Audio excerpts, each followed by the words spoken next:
Hello, friends. Uncle Marv here with another episode of the IT Business Podcast, the show for IT professionals where we help you run your business better, smarter, and faster. This is our weekly live show, and it is being presented by ThreatLocker. You're going to love them. Tonight's show is one that's been a few years in the making. I'll explain that a little bit more when I introduce our guests. But I want to get right into the meat of a story that I have been asked about if I was going to cover. News that came out, and it was quite interesting when I saw it because my first thought was, well, this isn't news. But apparently it has been announced that Kaseya, a global leader in IT management and cybersecurity software, has officially acquired Technology Marketing Toolkit, otherwise known as TMT, the renowned MSP marketing and consulting firm. So, yeah, we knew this was coming. We knew it was a while, so not quite sure why it's being announced today, but whatever.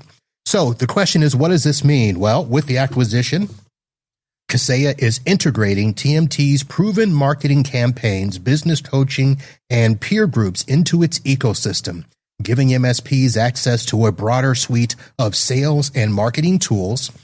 It now unifies this community. TMT members will now join Kaseya's extensive global community, enabling collaborations with tens of thousands of IT professionals and direct engagement with Kaseya's product experts. Robin Robbins, we know her as the founder of TMT. She's still there. She'll take on an advisory role within Kaseya and focus on developing new marketing and sales resources for MSPs. And this move is positioned as the next phase in a long-standing partnership aiming to accelerate MSP growth, improve profitability, and build the industry's largest and most impactful community of success-minded IT business owners. So, all right. So I made the announcement, and I don't know that anybody's surprised. We kind of knew it, and that's that. So let me do this. Let me go ahead and introduce my guests, because I'm sure that she has some thoughts, and I have another news story that I want to ask her about. But, ladies and gentlemen, my guest, when I first asked her to be on the show years ago, she laughed. But then we have met and seen each other out at conferences all over the place. She is a wonderful ambassador to the MSP community. Heather Simek is joining us. Heather, how are you? I love the pictures. Remind me to watch whenever I'm at conferences. Yes, you might get a sniper shot of you. That's funny. Yeah. Well, thanks for having me. I'm super excited to do this. We've been talking about this for a few years, so. Well, I don't know if talking is the right word to use. I've been asking, and you've been like, "Yeah, I'll do it," and then crickets. Crickets. It's easy to run a company. Hey, you know what? When you're as busy as you are, I understand. Yeah. You were with a fairly large MSP, fairly coveted in the channel. Did I see that you went across the pond to judge a competition? I actually didn't have to go across the pond to do it. They sent me the synopsis that were submitted for those, and so I was able to judge from the States. Gotcha. But I did do that for overseas. Okay. Yeah. All right. Yeah. So I just got an alert here. I need to let people that are viewing the show know that normally our biggest audience is over on the LinkedIn, and apparently there is an issue right now between StreamYard and LinkedIn. It's a known issue. They are working to try to fix it. I don't know if that will be fixed during the show here, but we are streaming live on the YouTube and the Facebook. So, I mean, if you're trying to get us on LinkedIn, you're probably not even going to see this to know to switch over. But people that have seen the show long enough will know that we are streaming on other platforms. So maybe they'll come over. So just want to say that we'll figure it out. So let me first ask your reaction to the news with Kaseya acquiring TMT. I mean, it's been a long time coming, Yes. right? The rumors have been out there for at least 5 years, I want to say. I was going to say, since the year of our COVID, right? Yeah, I think that, there was a lot of talk, there was a lot of denial, there was a lot of skirting around, probably because there were NDAs signed and things like that. I actually was surprised that it wasn't announced last year because I kind of figured that was the time frame. It could have been because of some of the executive changes at Kaseya, maybe it got delayed. I don't do a lot of business with Kaseya. I'm a Datto partner, obviously, and things like that, or was a Datto partner. But I think they're smart to bring in a marketing aspect to that. It's something that's missing from some of the other bigger companies out there. I know there's a lot of people that follow her that have signed up for TMT, that have that program in place. Kaseya might broaden their audience now by doing that. And I think there might be some people that leave because they might feel like, well, why didn't you just tell us, the last 5 years? And with that, so who knows what's going to happen? Yeah, I don't think anybody's going to leave, but it will be interesting to see what happens down the road because, it does give Kaseya a peer group like, atmosphere. And then, of course, the built-in, sales and marketing stuff. So that should be good. Right. So I have another story here. So when I was at PAX 8 Beyond, I was interviewing with Brad Gross, and we talked about a new ruling that was going to come down where the FTC was going to fix the subscription rule where consumers and businesses would be able to cancel subscriptions as easily as they had signed up for those subscriptions. And we talked about the fact that, most of that was probably geared towards people that had, the Netflixes and those streaming services. Yeah. And when you go to, try to cancel, you can't find a cancel button. You got to call. But it also was going to extend into industries like ours, where businesses and vendors would also have to give us the ability to cancel as easily as we signed up. And we have heard stories of people who could not cancel because they, didn't, send the email before 12:01 a.m. or they had to speak to their rep before they could cancel. And then their rep was unavailable and all that stuff. So that was supposed to change that. But yesterday it was announced that the federal court has blocked the Federal Trade Commission's efforts to change this click to cancel rule. And it was supposed to offer a straightforward and simple cancellation method, clearly disclose all material terms of subscriptions before collecting payment, providing secure, explicit, separate consent from consumers for recurring charges, and then prohibit deceptive or misleading practices related to subscriptions. And this was supposed to take place on the 14th. It has now been shut down. And the U.S. Court of Appeals for the Eighth Circuit Court struck it down, saying that it failed to follow legally required rulemaking procedures, which includes the fact that they did not conduct a required preliminary regulatory analysis for rules expected to have an economic impact exceeding $100 million. And then they claim that there was lack of public input. Come on, really? They probably started it because of the public input. Yep. As far as it kind of coming over into our industry and stuff, I'm not sure how they would be able to regulate that because you purchase a license, depending on how you're purchasing it. Well, we talked about that a little bit, and it has to do with renewals only. So it doesn't affect the actual contracts themselves. So Right. It's not like you can, if you're in a 3-year agreement, you're in a 3-year agreement. Right. So I only had one client No, I'm sorry. Excuse me. I only had 2 clients that I had any auto renewal in the contract. And it was strictly a resale situation. And we had best practice where we reached out to them and said, we're just reminding you, this is your 60-day mark. If you are going to be canceling this, you have to let us know in the next 60 days. So we didn't hide that it was in there. We respected our client, and we were confident with what we were providing for them. And so I don't know, maybe other MSPs have a lot of auto renewals in there. We just didn't. I wasn't worried about it from the standpoint of an MSP. It was more of the standpoint of MSPs and vendors, where MSPs were complaining they couldn't get out of vendor contracts where they would be stuck.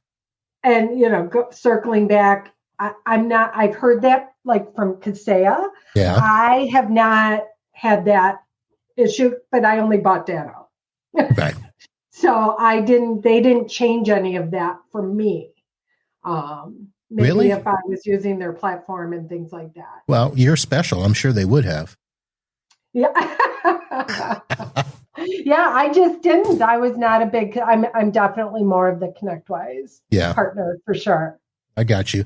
I do have a product. I won't say who it is with, but I allowed myself to be suckered in by the stupid rule. I did not cancel a trial before the date kicked in, but that was on me.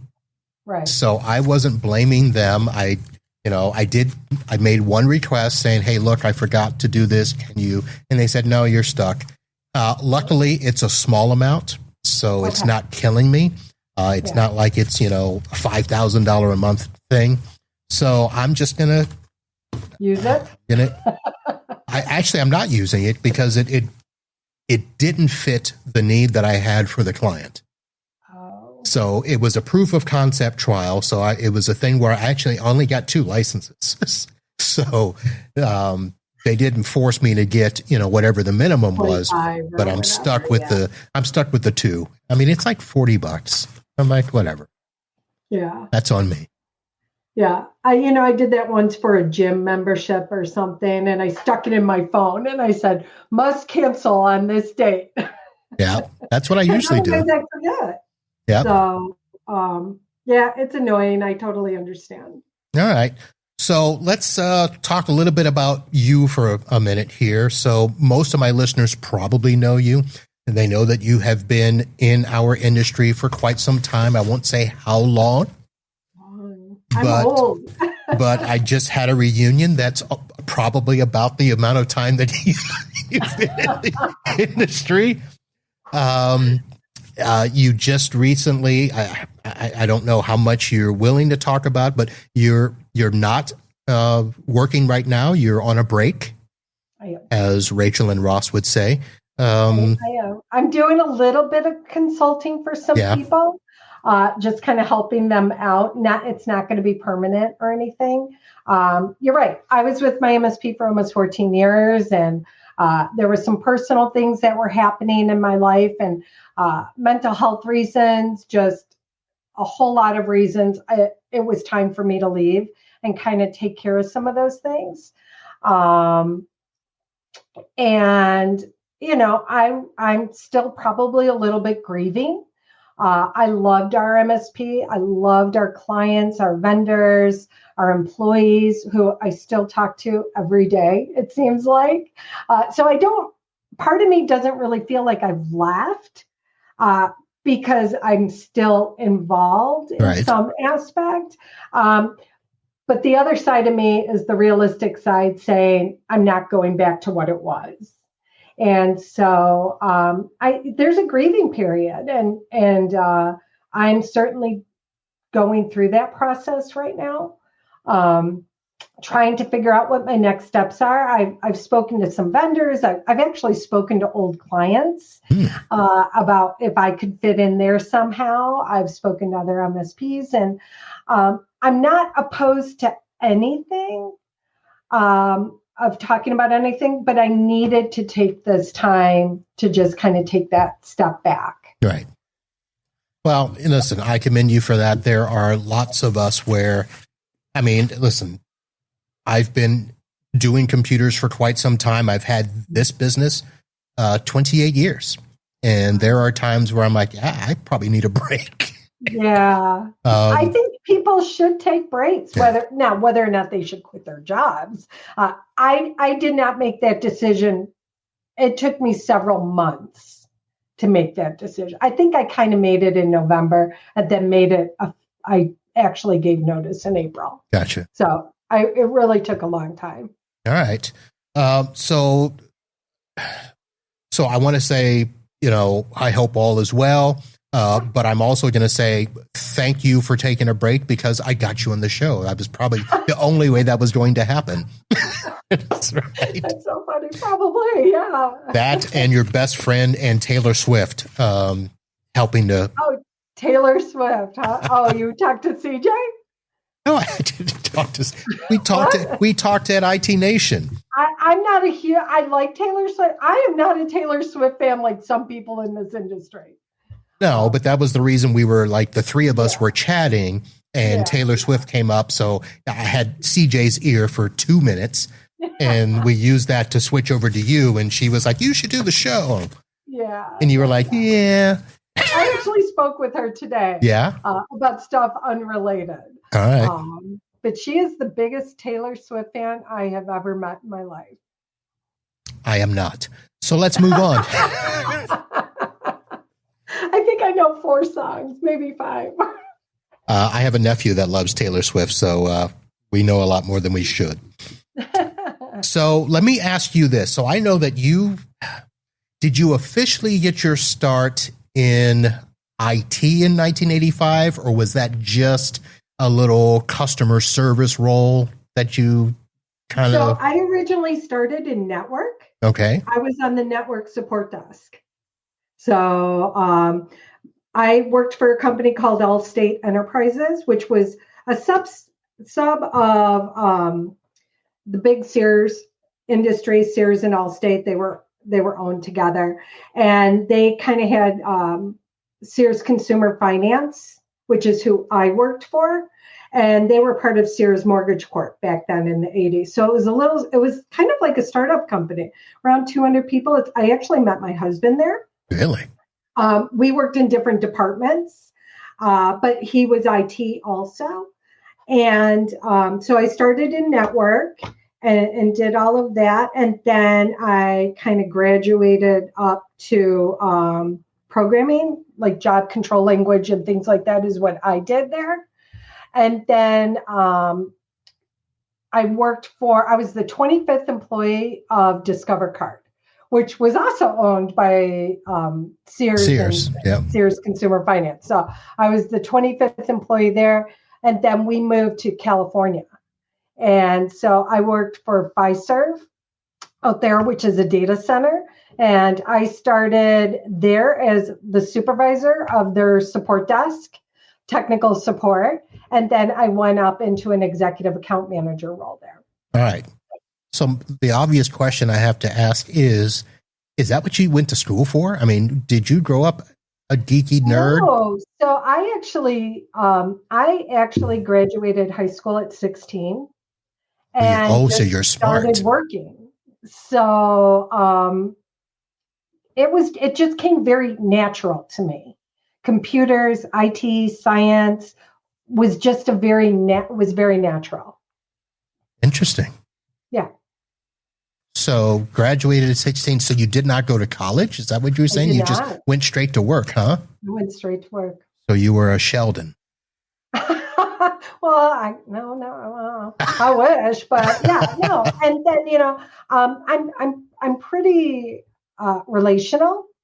And I think that was the other thing. A lot of people in IT, especially back then, they were like behind the scenes and they weren't in front of like the customer and things like that. And I was able to go back and forth between the two. So I was able to be on the technical side and then also be on the relational side. So you were the intermediary because back then geeks were not seen. They were not. And I wanted to be seen. And I was super fortunate. I I had some great mentors. Ralph Bulware, who was the CEO of Fiserv in the California region at that time. He took me under his wing. I was his right-hand man. Terry Carstensen, who actually, I think she just retired from Fiserv. I mean, they were both great, and I reported directly to both of them. And so I got to see it from that executive level of how to do budgets and how to do that whole thing. And Right. they gave me their largest client to manage, and I was super fortunate in the roles I've played. All right. So managed services wasn't around back then in the form that we know it. So how did you slide into that? Yeah. So we were back here, and I used to work for our church in the area. And so I ran their office and assimilation and all that and their IT. And one of the overseers was an original owner of my company. Our company was owned by three gentlemen, and then it went bankrupt. And anyways, I came in, he asked me to come work for him, and I didn't want to. And so we went back and forth for a couple of months, and we agreed that I would come in and I would help him set up his processes and help him interview for somebody in that position. And then I was going to go off on my merry way. And yeah, that was like 14 years later. Yeah. And I see. That's what happens, right? You get settled somewhere, you get comfortable, and they probably didn't let you leave, right? Well, I don't think they knew like what I could do, what I couldn't do type thing. Right. And I really struggled though. It's funny. I came in and I'm like, okay, so what is it? Like, it's IT, but what do you guys do? And I probably struggled for 9 months. I guess I was just slow. And I'm like, so you don't create anything and you don't design anything. You just buy stuff and resell it to people. I'm like, I don't get it. Why don't they buy direct? So I had to really embrace it, but it took a long time. I'm like, well, where's your test environment? They're like, yeah, we don't have one. We don't create anything. Right. And I was looking at it from a developer background, and I'm like, well, where's our analysts? Where's our testers? Where's all this? And they were like, yeah, no, we just buy and resell. But it's really no different than other industries. I mean, think about your car. You don't buy a car from Ford. You know, you go to a Ford dealer or you go to a used car lot or some other thing. You don't buy direct from the manufacturer. I just had not been exposed to that before. Okay. So I was like, well, why don't they have their own internal departments? Like, I had never heard of managed service before. Gotcha. So, and now I can't imagine not being part of this industry. Really? I love this industry. Okay. I'm glad you said it that way, because now, actually, let me go back before I ask you this question. Do you remember when we first met? Nope.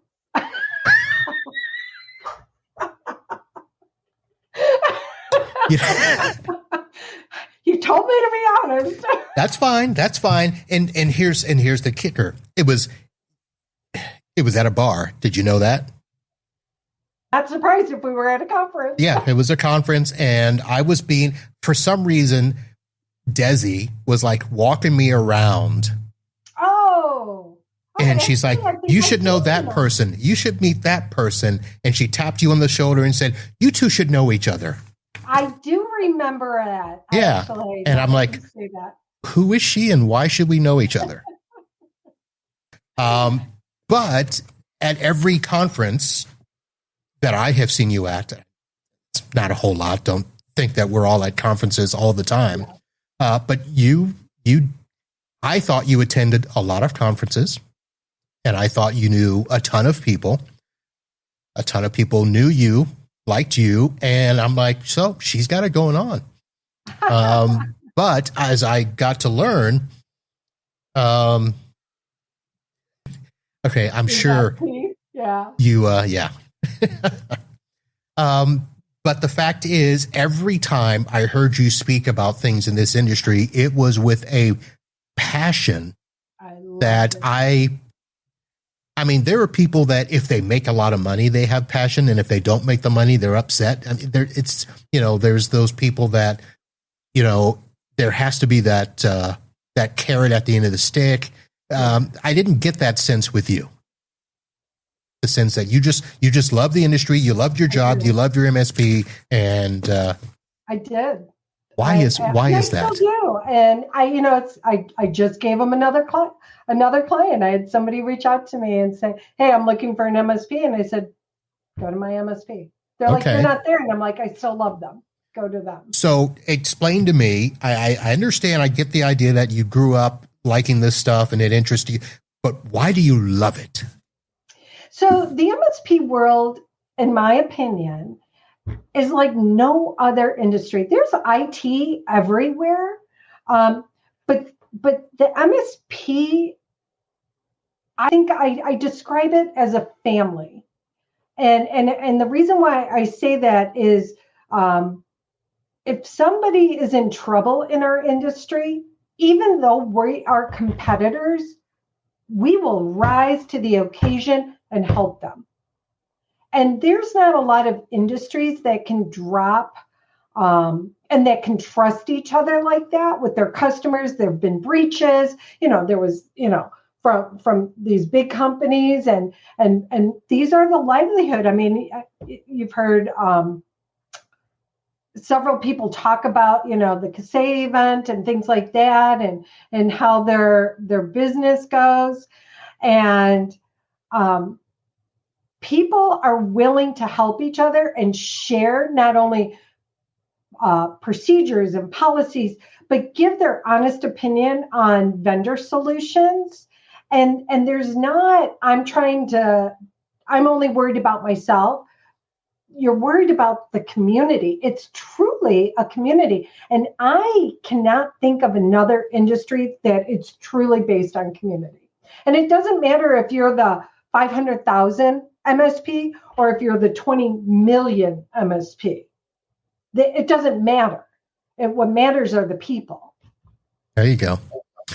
So I do have two industries that I kind of think may fit this. So when I first started, I did a lot of auto body shops. I partnered with as a mechanic. I partnered with PPG Paints.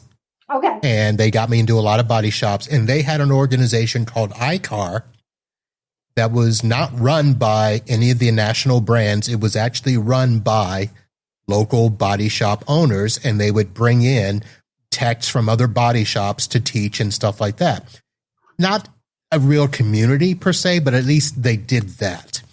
And then years ago, when we started having some of the big bad storms come through Florida for hurricanes and stuff, this has been a new thing where the electrical companies all will now help each other out. And when you see a storm coming, trucks from out of state are lining up to come in and be ready to help. That's kind of what the MSP industry is, except there's much more camaraderie. And we don't necessarily have to wait for an event, right, a catastrophe to come together. So that's where I see it. Yeah. And I think people genuinely like each other. And, Usually. When I first came into the industry, I was running the MSP for a few years before I actually started going to events. And I went to my first event and everybody was just welcoming. Like, they kind of just noticed me and started talking to me. I met, John Harden that way. And I just love the MSP world. I love what it stands for. And maybe because I have the IT background that, I've been doing it for almost 40 years, that to see where it starts and then watch it evolve, and MSP has evolved. I mean, it started as break fix, and then it turned into managed service. And now it's kind of evolving into more regulation, security, and AI. And so it's an industry that is ever changing. So do you buy into the fact that we're going to be MIPs soon? Provider or whatever Pax 8 said we were going to be? I think whether or not it's called that or where we're going to be, Keith is just blowing it up. Keith has conversations on his own. So, Keith, I think you need to come to GTIA before you come to Chicago. And I will make sure that I walk you around. I think there are going to be some managed service providers that are going to stay the same. Right. I think there's going to be other managed service providers that are going to evolve into different roles. And whether that's, would you call it MIP? Yeah, MIP, or more of a, what was the term they used to, I mean, all these acronyms they used to. I don't know, but it's the original solution provider. The what was the term in the early 2000s? I forget. Yeah, that's what I'm trying to think of, and I can't think of what it is. I think there's going to be different spots for different MSPs. I don't think everybody's going to, like, not everybody stops break fix. There are still break fix MSPs out there.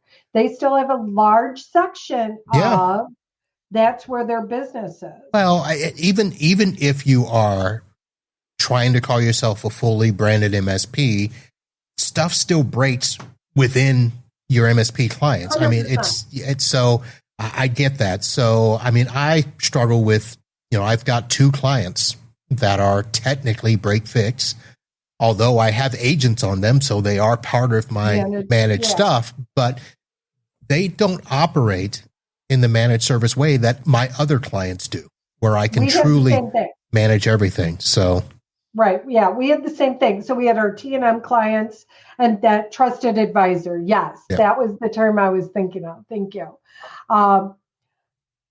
So yeah, kind of a hybrid that way. I didn't have a lot of T&M clients, but we would resell licensing and things like that. And then if something happened, we would come in on a T&M basis and fix it and stuff. So. And if you price it right, T&M break fix is still profitable. I mean, if people are willing to pay the rate, I have one client, they're a retail store that doesn't think they need monthly support, but when they call me, they know they're paying my top level price. Absolutely. Yep. So they also know that I may not get there right away because they're not managed. So they have to wait on the pecking order. So let's do this. I have a couple of other questions, but I think it's going to start us into another long thing. So I want to make sure that I say thank you to the people that help make this show go. So let me first of all say thank you to ThreatLocker. They are the presenting sponsor for the show. ThreatLocker is totally changing the game with their zero trust endpoint security, keeping IT pros and businesses safe from the latest cyber threats. And then, of course, all of the other sponsors we have: NetAlly, Rhythms, LionGuard, Designer Ready, TrueGrid, OneStream, and I do not want to forget some of the individuals that are also giving monthly to help support the show.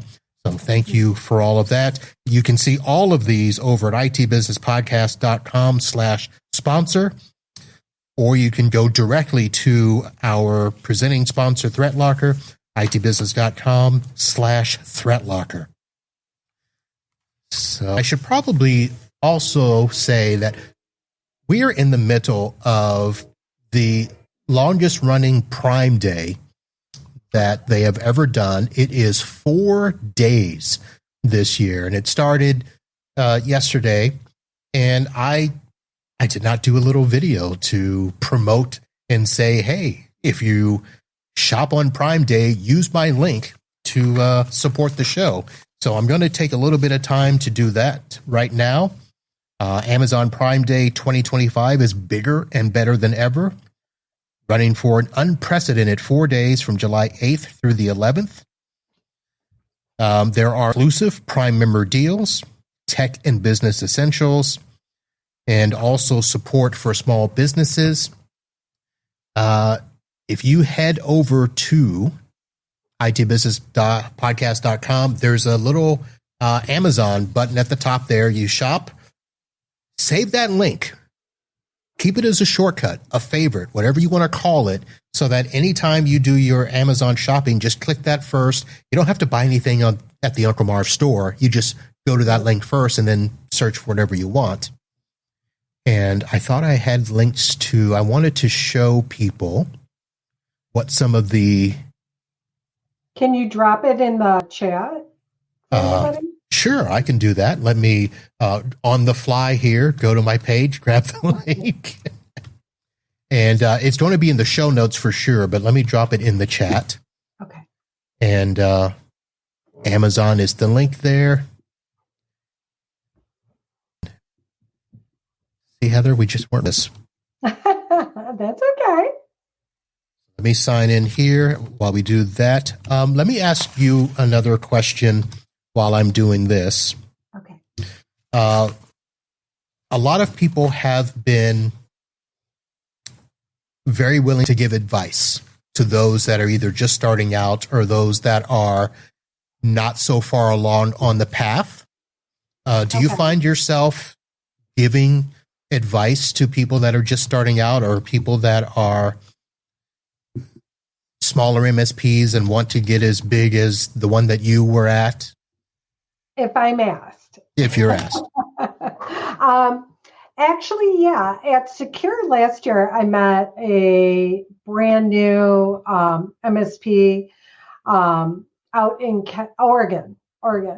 And he was just starting out and things like that. And I've had several calls with him. I've had several calls with his staff in the last 12 months, trying to help them navigate and kind of set up their mainframe of what needs to be done and stuff. So I tend to help a lot of MSPs.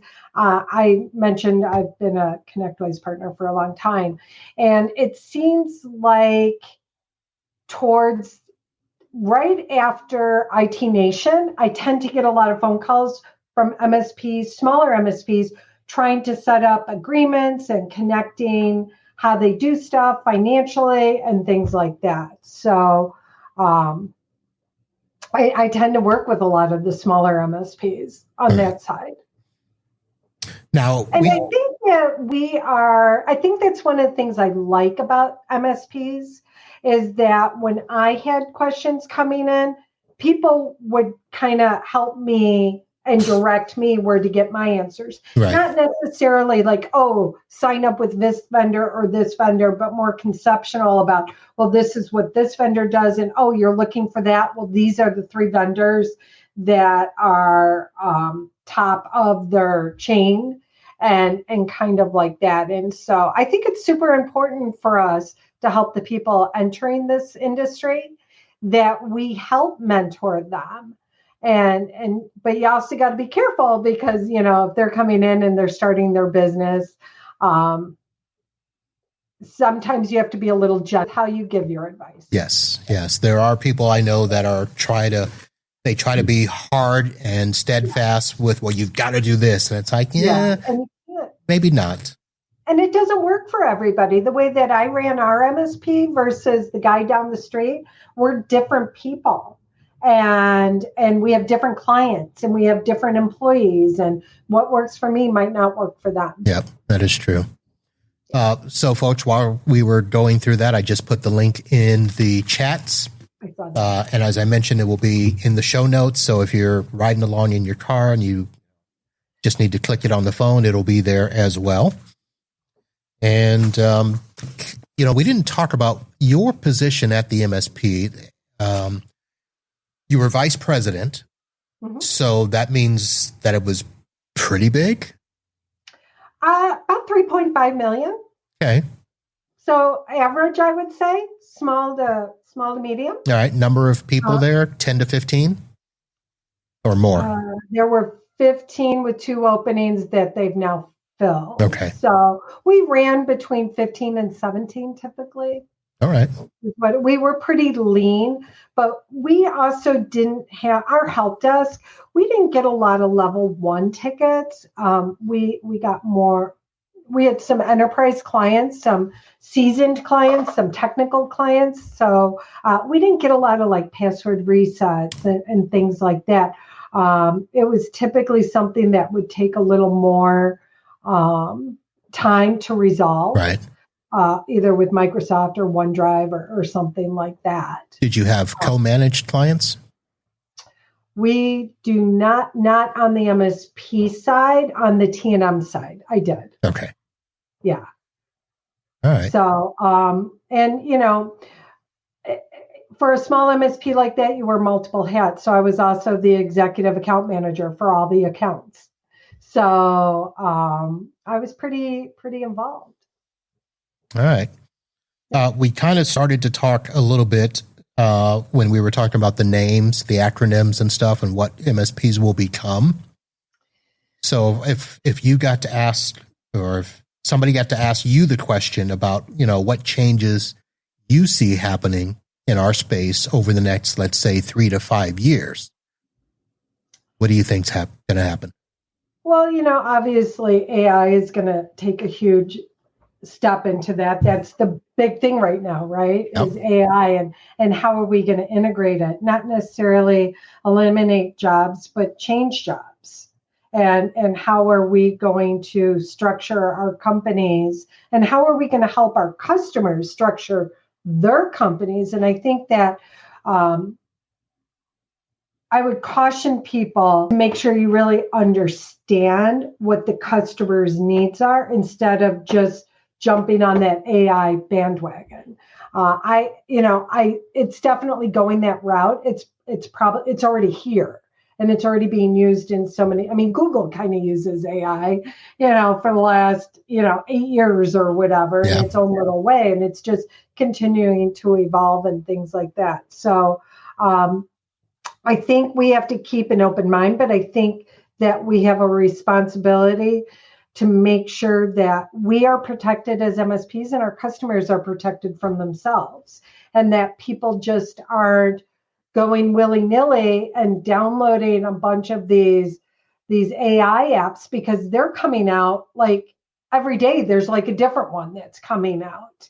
And we have to make sure that we're talking to our customers and our employees and making sure that they understand what those risks are when they do things like that. And we have to be their counsel. We have to have time to research it and not just give an answer off the hip of, oh yeah, that's a good one, that's a bad one, without really understanding what the background is and what they're trying to achieve.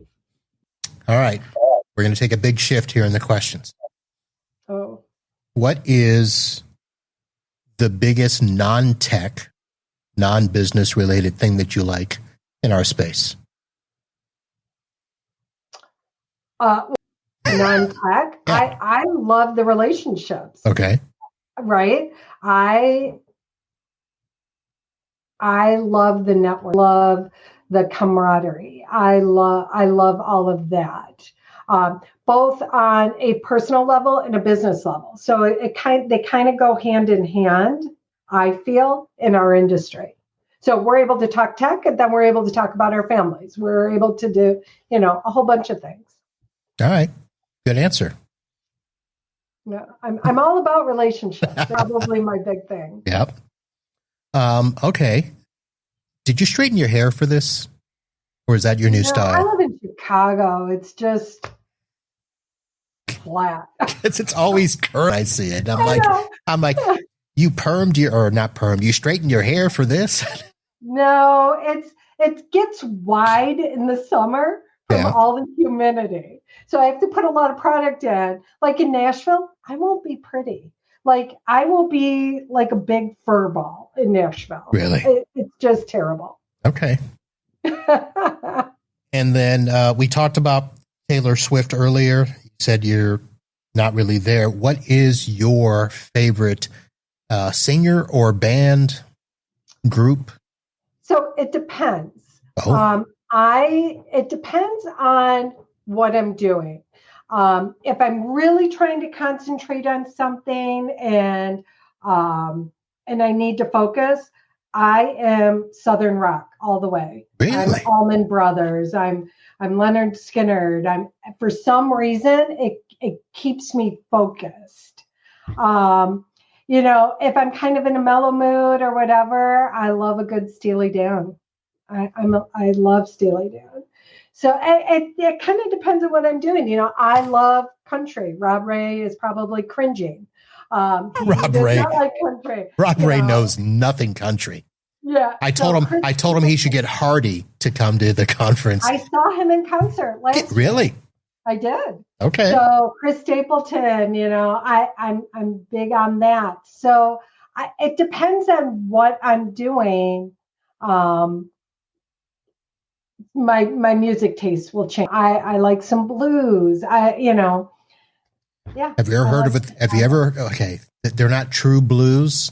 Once I heard of them, but have you ever heard of the group Larkin Poe? No.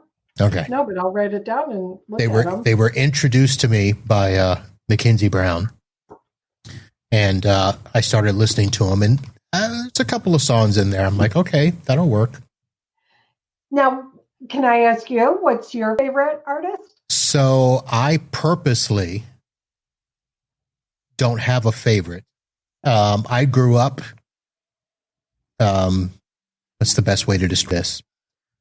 I was not in a band, but okay. I was in choir, both in church and in school, and I was in a couple of musicals. I directed musicals. Really? Yep. And I was Gabriel in the Shiloh on Shiloh's Hill, that musical. Okay. Yeah. What other musicals were you in? Man of La Mancha and some other stuff. I mean, it wasn't great, but I was in there. So I have all sorts of music styles. Yeah. My go-to, actually, let's do this. Do you have your phone nearby? I do. And just so you know, I was in Greece. Really? Yeah. Let me guess. Who did you play? You didn't play Sandy, did you? I was a beauty school dropout. Okay. I was also a head costumer. And so I think the director just kind of did it because he was just a nice guy and he wanted me to be a part of it. All right. What's your platform that you listen to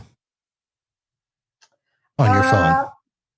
YouTube. Do I have it on here? I do have YouTube music. Okay. So do you have a history thing? I just got my phone. I'm not even logged in. Oh yeah, I am logged in. Okay. So what I was going to do is ask you to go to your song history and what was the last 2 to 3 songs that you listened to. So I'll give you my list while you're pulling up yours. So where do you find history? Oh, I don't know. I don't. So I'm on the Amazon. Oh, Larry Fleet. What was that? A singer by the name of Larry Fleet. Okay. And Leonard Skinner, celebrating the last 50 years. That was the last album I listened to. All right.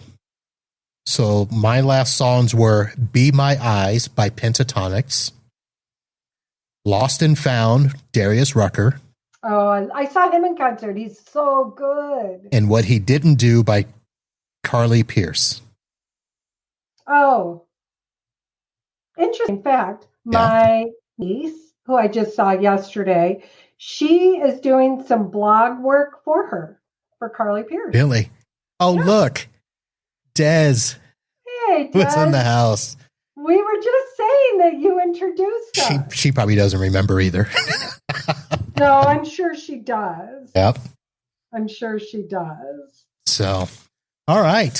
Heather, we are coming up to the 10-minute mark, and I have a Florida man story to read. And you didn't want to put that much pressure on you. Okay. And, of course, I didn't want to have you try to bring a Florida man story opposed. But here is one of our wild tales. Earlier this week, Lee County Sheriff's deputies responded to a truly bizarre and frightening incident. And the reason I picked this story is because a man visited the home of Nicholas Flores in Lehigh Acres. He was age 31, and the person was there hoping to buy a PlayStation 5. Okay. Okay, so a little bit of techie stuff there. Should have been a simple transaction, but instead of making the sale, Flores allegedly attacked his would-be buyer, He choked his friend, tied him up, and even threatened him with a machete, all in an apparent attempt to rob him. Wow. So now he faces a list of charges, including robbery with a weapon, kidnapping, and of course, possession of a controlled substance. So, so on those platforms trying to buy stuff and you go to somebody's home, if you're in Florida, be prepared. You might be kidnapped and choked and threatened with a machete. Well, you shouldn't be going to anybody's home you don't know anyways. You should always go to a well-lit area. Yes. Or a Walmart parking lot. I mean, it's That's crazy what I mean, a well-lit area, yeah. Gas station, something. Well, I was just going to say, if something's crazy is going to happen, you know it's going to be a Walmart. At least they're dressing at Walmart. Yes. There we go. All right. Heather, what'd you think? Yeah, no, it was fun. I appreciate you having me on. Well, thank you for finally agreeing to come on the show. And even got Des to come pop on. I don't think I've ever seen Des in the chat. Yeah, I'm looking forward to, and I had asked you earlier if you were going to ChannelCon or anything. So I'm sad you're not going to be there, but I understand. But yeah, I just didn't plan properly. I had already decided months ago to take the summer off. So no events for me until late August. Okay.